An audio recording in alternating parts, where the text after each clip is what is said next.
We will now start session 2, discussion from the frontier of geoeconomic challenges. We'll start the panel discussion. Challenges in the Asia-Pacific region is the topic of the panel discussion session. Let me introduce the moderator, Senior Research Fellow, API, Professor, Graduate School of Public Policy of the University of Tokyo, Professor Suzuki Kazuto.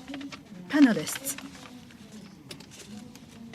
Chancellor of Prefectural University of Kumamoto, Dr. Shiraishi Takashi. Senior Staff Writer in charge of China and International Economics of the Asahi Shimbun, Ms. Yoshioka Keiko. I'd like to hand it over to Professor Suzuki. Good afternoon. Thank you for the introduction. I'm with the University of Tokyo, also Senior Research Fellow of the API. My name is Suzuki. So this is the panel discussion session, session 2 of the program. We will be discussing geoeconomic challenges in the Asia-Pacific region. Now, in this region, Asia-Pacific, especially Southeast Asia and China, will be the focus of our discussion.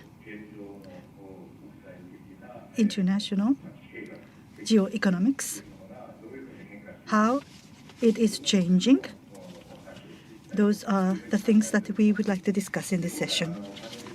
For our panelists, we have Chancellor of Prefectural University of Kumamoto, Dr. Shiraishi, and Senior Staff Writer of the Asahi Shimbun, Ms. Yoshioka. They are the panelists. Dr. Shiraishi, as you know, international relations in Southeast Asia is his area of specialty. Economic security, geoeconomic topics. He's involved in government work with respect to those areas. We have participated in same meetings on that topic. He has deep knowledge and insight in this area. So we're very happy to have him in this seminar. As for Ms. Yoshioka, she's in charge of China at the Asahi Shimbun. She is the person who is versed in Chinese matters at the Asahi Shimbun.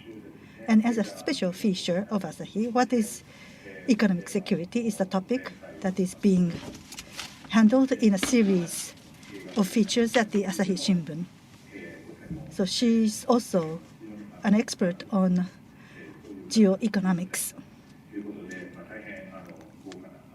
So we have a wonderful panel,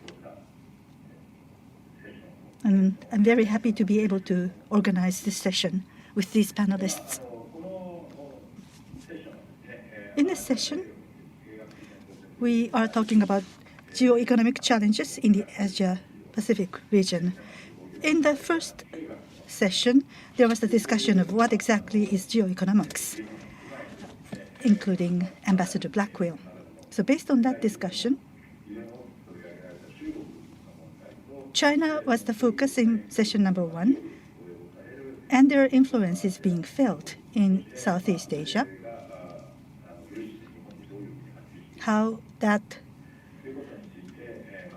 would affect Japan. Those are the things that we would like to cover in this panel session, especially the issue of Southeast Asia. Well, up till now, China is seen from Japan and the United States. That is something that we know very well. But when it comes to the viewpoint of Southeast Asia, the geoeconomic power of China, how is it being seen by countries in Southeast Asia? The position of China, we need to look at the position of China on a relative basis. The West, including Japan, are having a stringent and severe view of China, but how is it being seen from Southeast Asia? We need to be looking at China from that perspective as well. We don't have many of such opportunities, so this is going to be a great chance to do that in this session. And China itself, what is on their mind maybe we're not examining that very closely. As we confront China, China is a country with low transparency levels. What is their logic in developing their geoeconomic strategy? That is not something that is well understood and clear.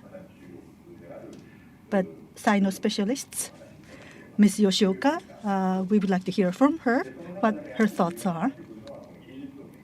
And the important thing is the issues revolving around technology. Technology development in China has been very speedy. But what are they trying to achieve as a result of their technological development? And as a result, in countries in Southeast Asia, as well as Japan, US, and Europe, they're having a big influence. But for more vulnerable countries in Southeast Asia, what is the impact of China's technological development? That's another topic that we would like to discuss in this session. Now, as to how to proceed this panel session, initially, we would like to ask Dr. Shiraishi and Ms. Yoshioka to speak for about 10 minutes each. And I would like to pose some questions later on, and we will be taking questions and comments from the floor. But as was discussed earlier, the viewers, the audience, you will be invited to ask your questions using the Q&A function of Zoom. I will pick up a number of questions from there and pose those questions to Dr. Shiraishi and Ms. Yoshioka. So that is how we would like to conduct this session. Now, so much from me talking. I'd like to ask Dr. Shiraishi and Ms. Yoshioka to speak 10 minutes each to make your opening statements. Handing it over to Dr. Shiraishi, please. Thank you very much for the kind introduction. There are 4 points that I would like to address. First, looking at Southeast Asia, I believe whatever the political regime may be, this, I believe, could be said for all the Southeast Asian countries.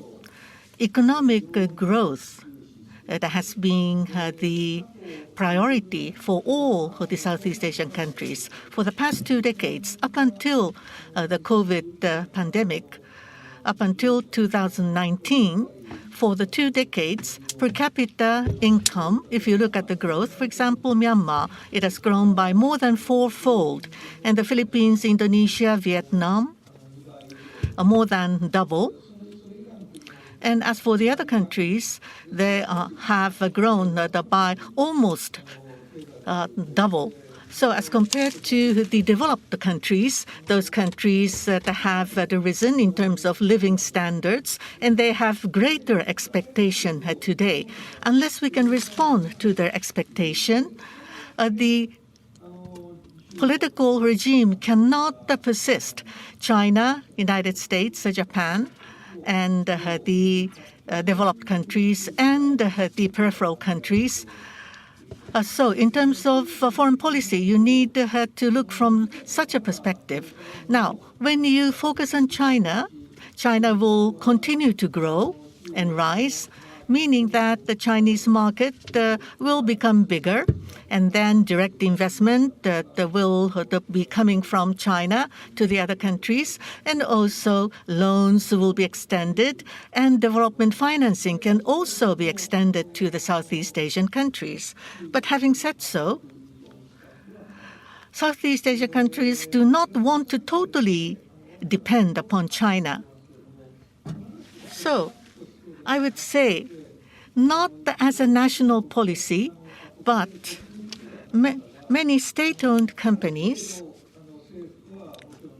of course, do have communication and working closely with the government, and the Chinese businesses will make inroads to Southeast Asia, and that can not be avoided. But having said so, they do not want to depend too much on China, and decoupling is happening, and that would be a good opportunity for them as they try to develop the internal political regime and try to take on the opportunity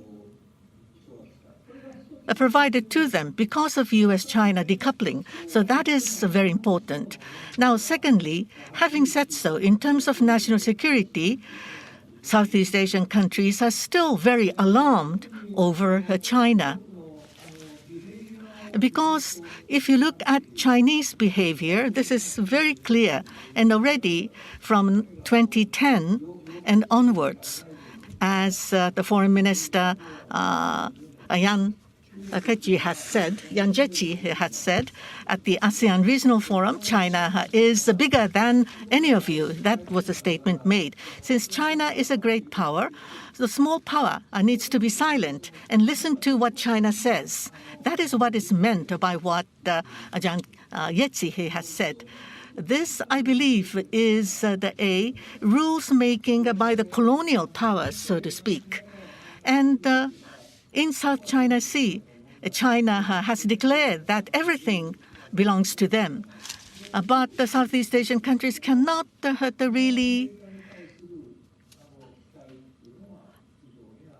concede on that. So they have great expectation on the United States. So U.S.-centered regional security regime should be created for them as a given. They would very much like to see that happen so that their own national security could be built upon that the architecture.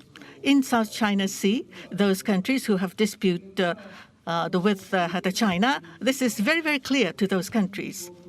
Now, apart from Vietnam, for the other the countries, they don't have such a situation. And as for Thailand, they do not have a common border with China even.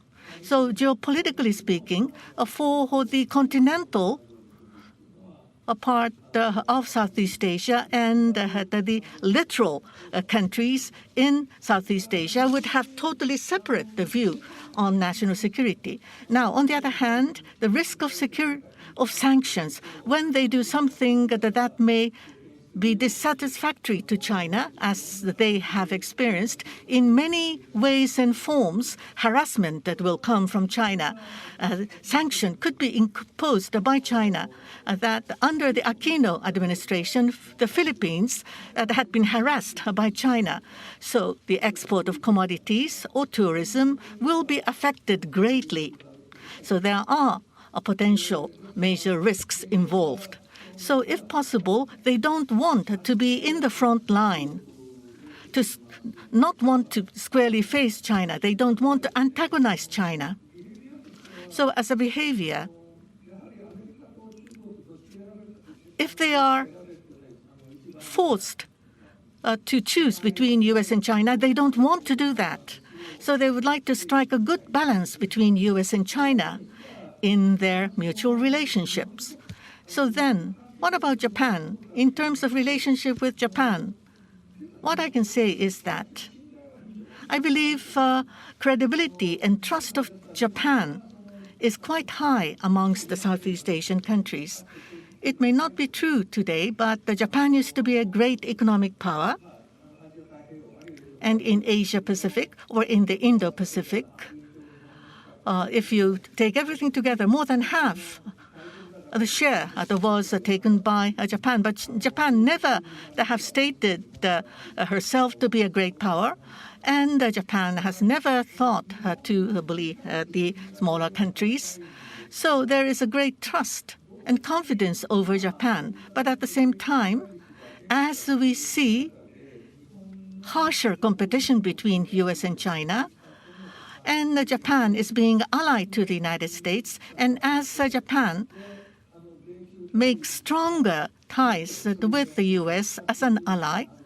And if U.S.-China relationship to deteriorate, because of that is not what the Southeast Asia wanted to see happen.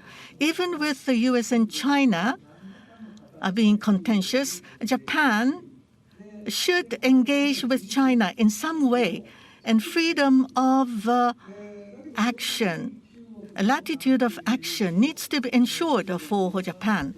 So vis-a-vis China,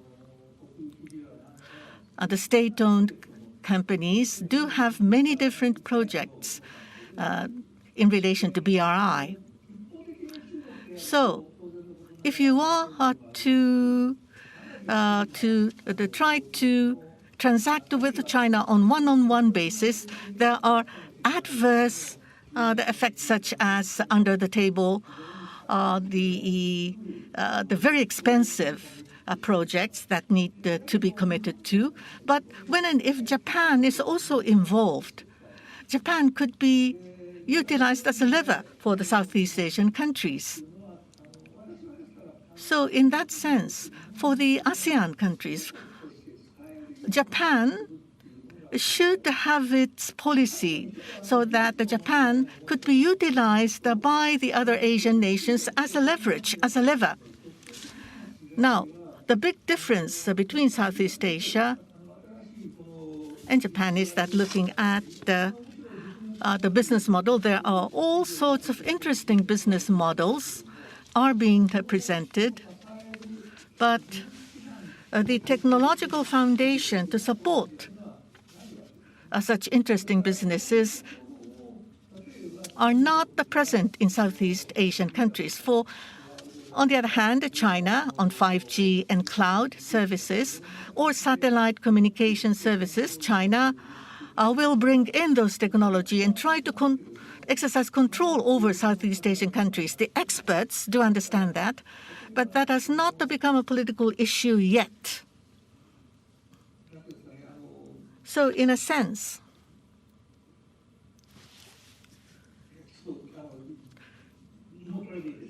I think I should end here.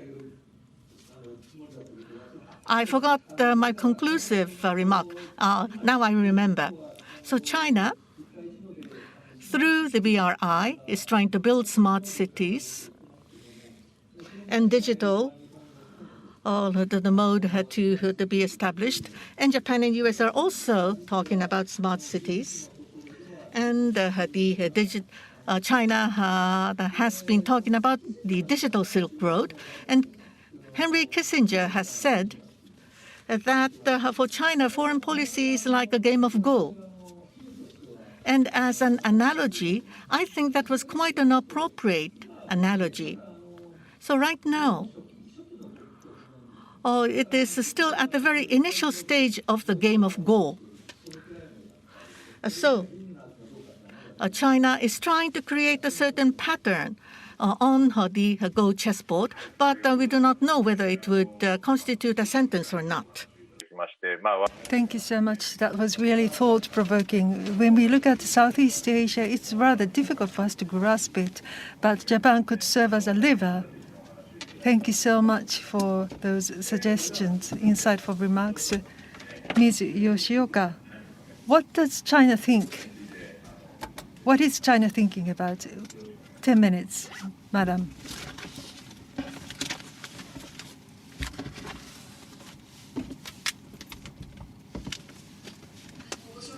Thank you so much for your introduction. My name is Yoshioka. I'm with Asahi Shimbun newspaper. Thank you so much for this opportunity. I started covering China when China was engaged in negotiation to become a member of the WTO. So for about 20 years or so, I have been following China. So throughout 20 years, with regard to China, their logic, their rules, how I have been feeling that economic security-related matters that are today's topic, what have been the changes I have witnessed? In addition, currently, China has certain economic power. For geopolitical purposes, they are leveraging it. What's their intent? What are they aiming at? How is it relevant to Japan? So 3 things. First of all, about rare earth to Japan. De facto embargo was conducted 10 years ago. And because of the history issues and the Japan's UN Security P5 tried to become a P5, and because of the Senkaku, there was anti-Japan demonstration. In both occasions, I was in Beijing covering China. Since then, I have been exposed to similar expectations. Politics, economic, and security, they're all integrated. And sometimes they use public opinions. So 4 of these things are incorporated into one in their mind. In the early 2000s, with the internet, democratization of public opinion, once that happens, there was expectation that various opinions can be heard from China, but internet is used as a way of surveillance. So in diplomacy, again, public opinion can still be mobilized for diplomatic purposes by China. On the other hand, to their counterpart, politics, economy, security, public opinions, they use the combination of these 4. So to their counterpart, they want them to separate all these things, but when they are talking to external communities, they are using all of them. On the Senkaku issue and the rare earth issue, that's their approach. In the Chinese challenge in geoeconomics, that's what they are doing. In the Asahi newspaper, economic security and diplomacy, together with the diplomacy, the editor, I have been in charge. The security people here in Japan and the economics, especially those people who are in China doing business, how they are looking at China between these 2 camps. There is significant decoupling, not just the US-China decoupling, but this decoupling in the 2 camps are so significant. Regarding China, in business and politics, I don't really think they're on the same page, but trying to have an understanding, common understanding between the 2 camps is important, in my opinion. Regarding China, before, when they are trying to become the member of the WTO, becoming the party of the world, and they were glad and happy about it. Under the Xi Jinping administration, in the multilateralization, exercising initiatives, and containing the United States.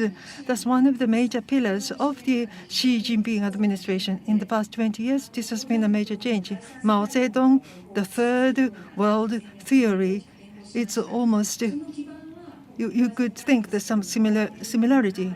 So 70% of the U.S. economic power, that's what they have by 2030. It's likely to surpass China's economic power. So economic power, as long as China has this level of economic power, they use this. Obviously, it's a natural consequence that they use this. If you ask why they are doing this, that kind of a questioning, for China, they can't even understand. They have power. Why not use this? They have power. That is economics. And diplomacy and politics, how it's natural that they should use this economic power they have. Domestically, just because they have some domestic issues, just to paper over those matters, some people say so. But just a natural consequence, if they have power, why not use it? That's their line of thinking. In technology hegemony, digital area is a battlefield. This reminded me of something. ITU holds telecom world. Global telecom companies gather in this exhibition. Until 2006, it was always held in Geneva, but for the first time, it was held in Hong Kong. First time it was done outside of Geneva headquarters. ITU secretary was the Utsumi-san from Ministry Agency of Post and Telecommunications. According to Utsumi-san, Chinese ministers came, and then China will become the cutting-edge technology country, and they worked hard and successfully invited this meeting to Hong Kong. And the Hong Kong world, it attracted IT companies, semiconductor companies, telecom companies from the world over. their expectations was to see China as a market, their markets within ITU, excluding some experts, cutting-edge IT country. Oh, China has such lofty words. However, under the Hu Jintao, innovation was the slogan under his administration. Long-term plan was announced, and then fostering industries along that strategy. 10 years later, so 2015, Made in China 2025 was announced. People thought that was really threatening. But first, 2006, when it wasn't perceived as threats, well, other than experts, they didn't think China as a threat. 2015, it was at the apex of threats. These were the changes. And so, on the part of China, why not choose this? Why not use this in the BRI, putting digital in the BRI strategies? Since digital is the new industry, that if they could really focus on that, compared with other areas where they are behind, it would be effective. I think that's their line of thinking on the part of China. How China looks at the world, how the world looks at China, that has changed dramatically in the past 20 years. So what's the penetrating philosophy for China? It hasn't changed, using economic power as their power. That's the power in the market, attracting foreign companies, foreign capitals, incorporating technology that they lacked. That's what they did in the past. And then, with the technology that they have acquired on security, diplomacy, utilize them. They have been consistent in that approach. How have they been doing this? Xi Jinping in 2004, in April, that's last year, in the 7th meeting of the Central Finance meeting, I think this is a good summary. This is what he said. Supply chain of the global companies enhance their dependency on our supply chain. So let them be independent on China and then become powerful. China should become powerful. If they try to sever that dependency, if it's disadvantageous to China, then it makes sense that let them be dependent. Between US and China, excluding certain companies, in principle, they're open. So this comes from this kind of approach. In security areas, one can be controlled by China and create domestic systems within China. So 21st, self-sustaining policy, self-conclusive China, so creating China cosmos for peripheral countries, incorporate those countries within the Chinese universe. This may look like a defensive, but it's actually offensive economic tool. And China is keenly aware of this and implementing this. Now, Xi Jinping himself used these expressions. So diplomatically, more than the wolf diplomacy, I don't think it has more advantage, but the confrontation with the United States, they harbored these feelings and in their technological development and in the security, economic security institution they are trying to do this in a hurried manner. Export control law is one, and the new rules that are banning more items and creating a list of not reliable companies. I think that all comes from the same line of thinking. So in the part of Japan, in relation to Asia, how should Japan too address this? Professor Shiraishi actually said it all. Japan, Southeast Asia, connecting the supply chain, that pipe is thicker than the pipeline with the European and Southeast Asian countries. So vis-a-vis China, U.S. boosting the alliance with the United States. Do we really want to be on so much on the same side with the United States in the area of economic affairs? How will that sound to the Southeast Asian countries? Thank you. Thank you very much for that. Based on your coverage of stories and your experience, thank you very much for a very vivid description of what is happening in China and how strategically thinking is being developed in China. That was a very detailed description of that. Thank you so much, Dr. Shiraishi and Ms. Yoshioka. Every time I listen to you speak, I realize that China has to be looked from a multiple perspectives. We cannot just take a look at one aspect of that, of decoupling and countering China. Very complex issues revolve around China, and we have to look at it from multiple perspectives, I realize. Now, from my side, I have a number of questions for you, and during which time, members of the audience, please make use of the Q&A function. Submit your questions through that function. First question is, as a geoeconomic topic, a very important theme is this notion of decoupling. During the Trump administration days, it had a very strong meaning. Decoupling was discussed, and towards China, additional tariffs and other economic pressures were placed. And as we heard from Dr. Shiraishi, decoupling was an opportunity for Southeast Asia. Now, turning to Ms. Yoshioka, decoupling. How is this affecting the Chinese economy? And the Biden administration basically has not changed the trade policy very much, so there hasn't been a major change seen. So the impact of decoupling, what is its impact on China, and how is China trying to counteract this? We heard that the domestic circulation chain to be completed in China. Whether is that possible?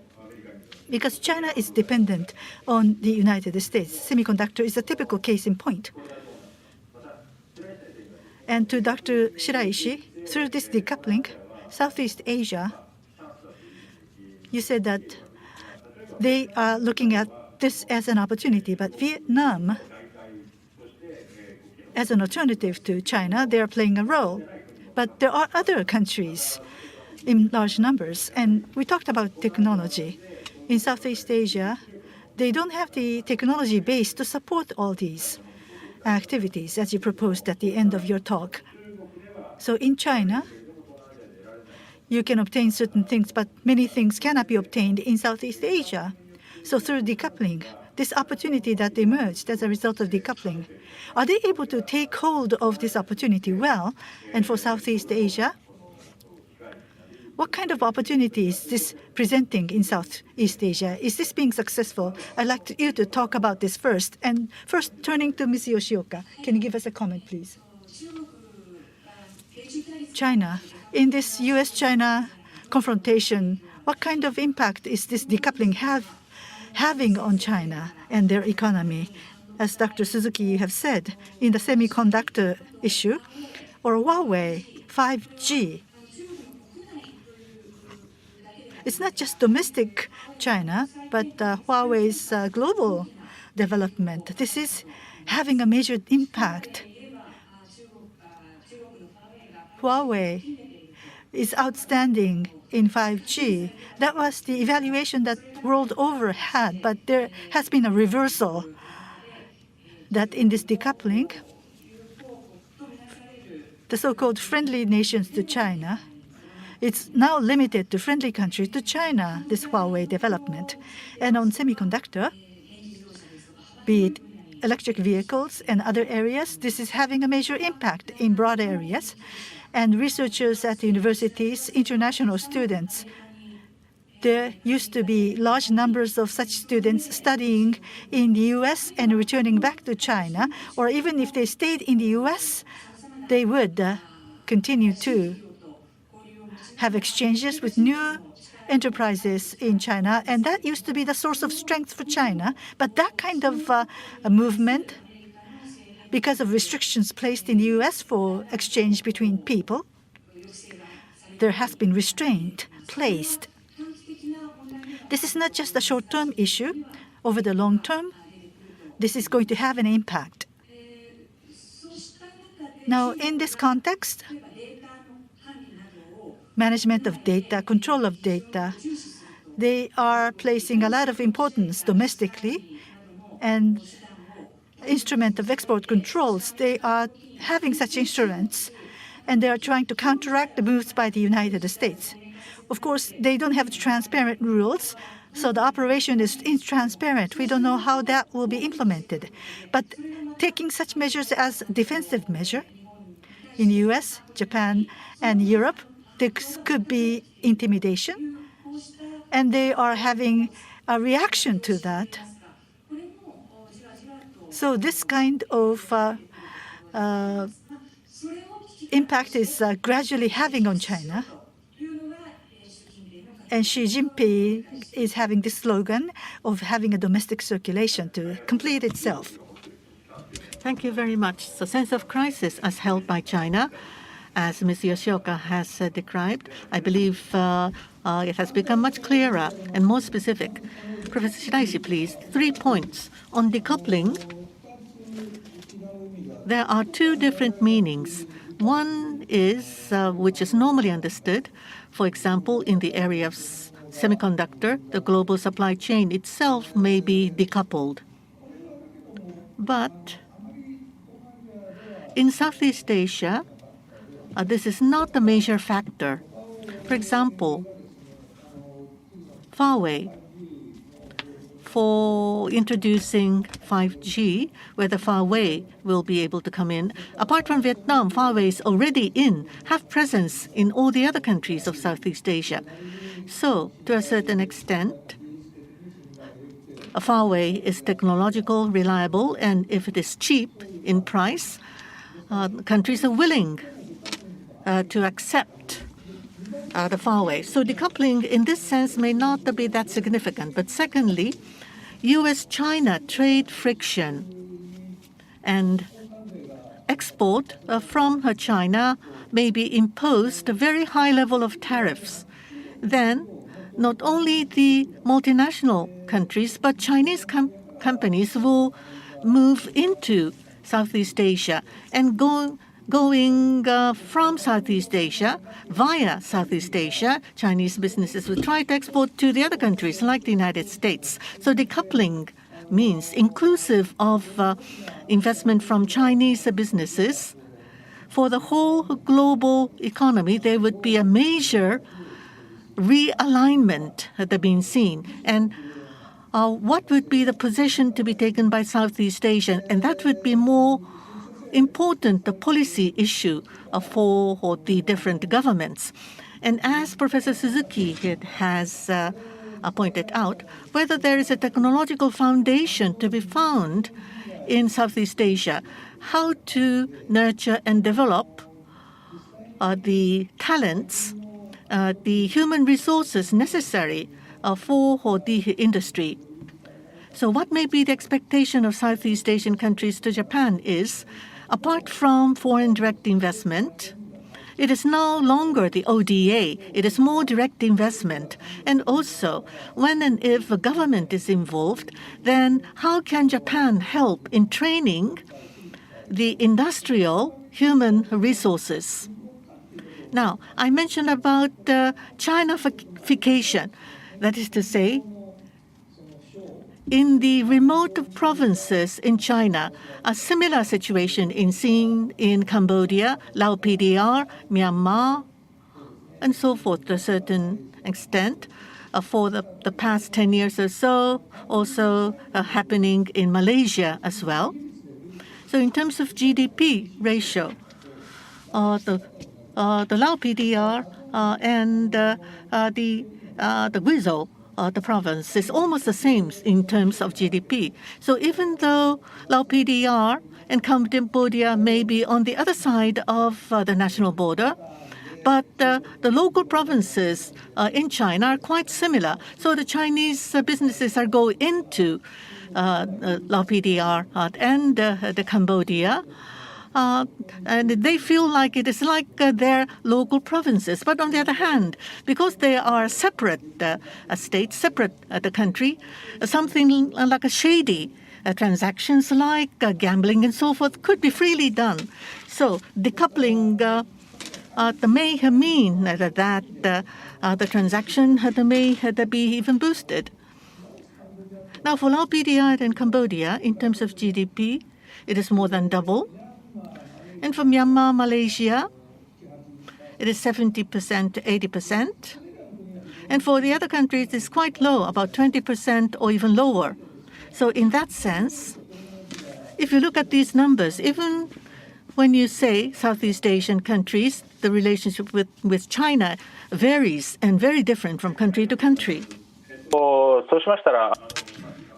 Thank you. Since time is limited, now, since we are receiving questions from the viewers, we would like to ask several questions in package. As Professor Shiraishi mentioned about China's harassment issue, sanctions issue, that China can impose sanctions on others. How should Japan respond to them? For one, making rules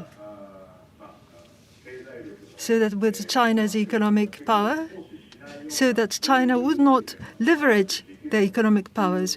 Now, can we possibly make such rules? That's one question. Now, at the moment, Australia has been harassed or in a way bullied by China. So you have to forbear or withstand them that's one approach. So trying to withstand it, is that one approach? So in relation to sanctions and harassment to Ms. Yoshioka about China, in their mind, why not use what they have? So naturally, they use their economic power, but how should other countries respond to them? So that's the question to you. About Southeast Asian countries, about China's sanctions and harassment, I'm pretty sure the countries are wary of them, on their guard. Southeast Asian countries, are they taking any particular actions? Because they are highly dependent on China's economic power. So security and the economy, if they have to choose one of the two, I'm pretty sure it differs from country to country. But what are the options that they're taking? What do they choose to do? Vietnam, Philippines, and Indonesia? I'm pretty sure the position lines of thinking are different, but response by Southeast Asian countries, that's my question to you. So first of all, Yoshioka-san. So how to respond to them? That's indeed a very difficult question. On the part of China, in relation to relation with Japan, U.S.-Japan auto and semiconductor friction, those are things that they have been studying.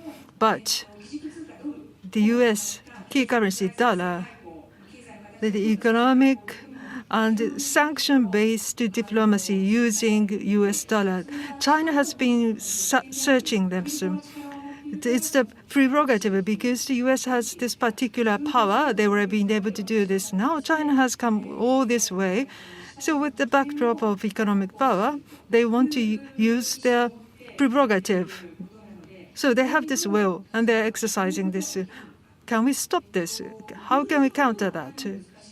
Rules-wise, it will be very difficult because if you look at explicit rules, the economic security-related sanctions, they are discretionary, arbitrary, and with economic security, it's possible to sort of cut corners of economic rules, not just to China, but it's applicable to various other countries as well. But having said that, what can we possibly do?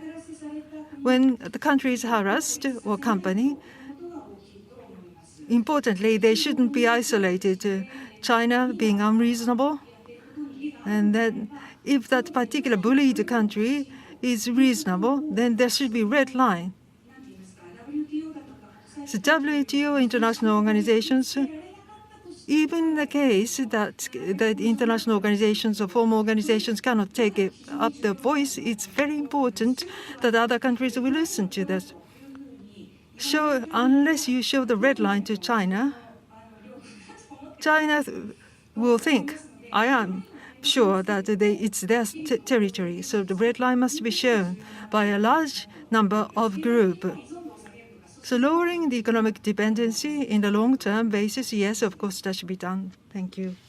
Thank you very much. Dr. Shiraishi, please. First, economic sanctions. In the case of Japan, possibly from the Chinese viewpoint, well, there is a clear example of Australia. If it is substitutable, if they are able to procure from other places, and it doesn't just directly impact the country, but to the consumers, the impact would be felt. But in terms of the income of consumers, it's quite marginal in terms of its impact.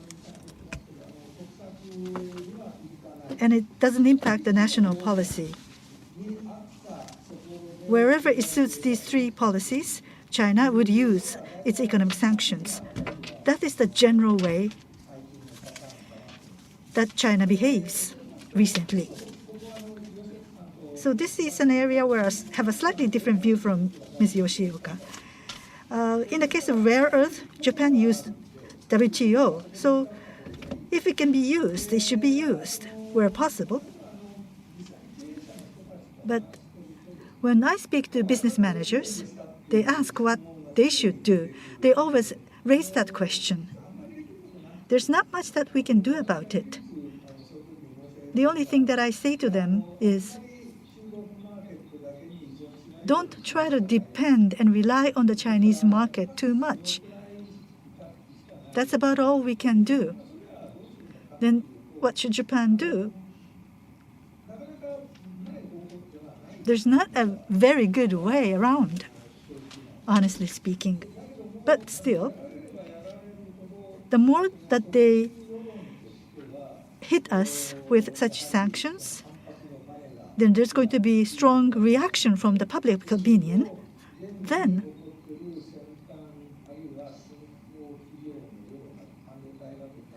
semiconductors and batteries and emerging technologies, there could be more decoupling.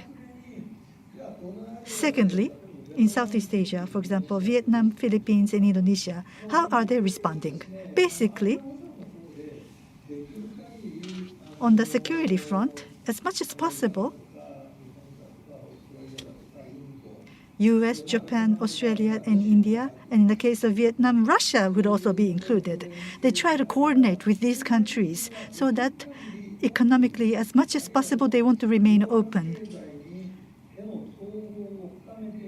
And they want to deepen integration with the global economy. That is their basic strategy.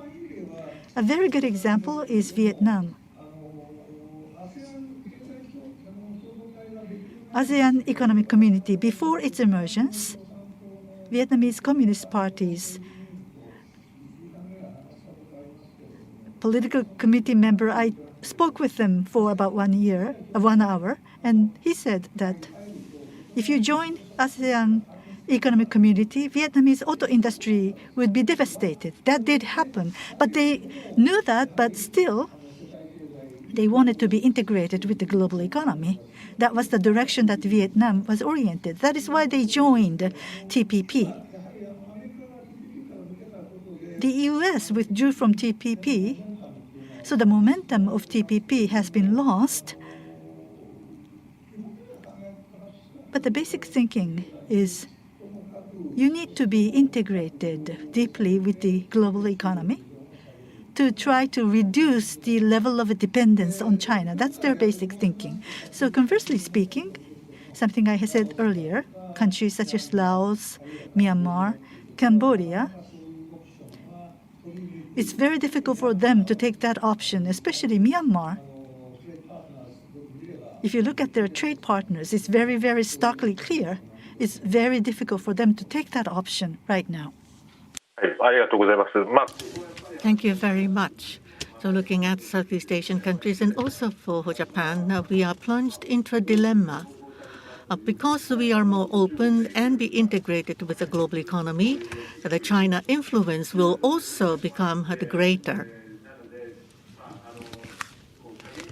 So if the country has the leeway to try to diversify, then they may have means available to them to try to not depend too much on China. But when that is difficult for countries like Myanmar and Laos PDR, they would have to be deeply be dependent on China. Now, there are many questions being received from the audience already, but there is one thing I would like to select and introduce as a question. The ASEAN, up until now, that has been emphasizing ASEAN centrality in the RCEP for that as well. ASEAN is at the center, and China would also come along.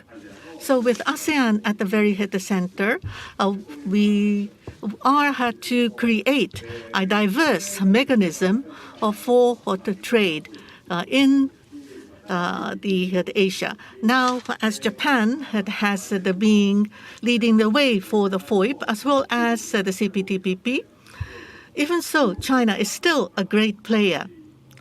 And the RCEP is the very first multilateral trade grouping for China to belong to. So the ASEAN centrality, what is the view of the ASEAN itself right now? This is my question to Professor Shiraishi.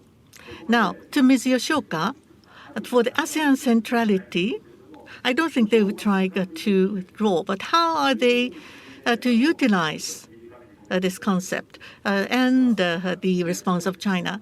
Could you be very brief, starting with Professor Shiraishi?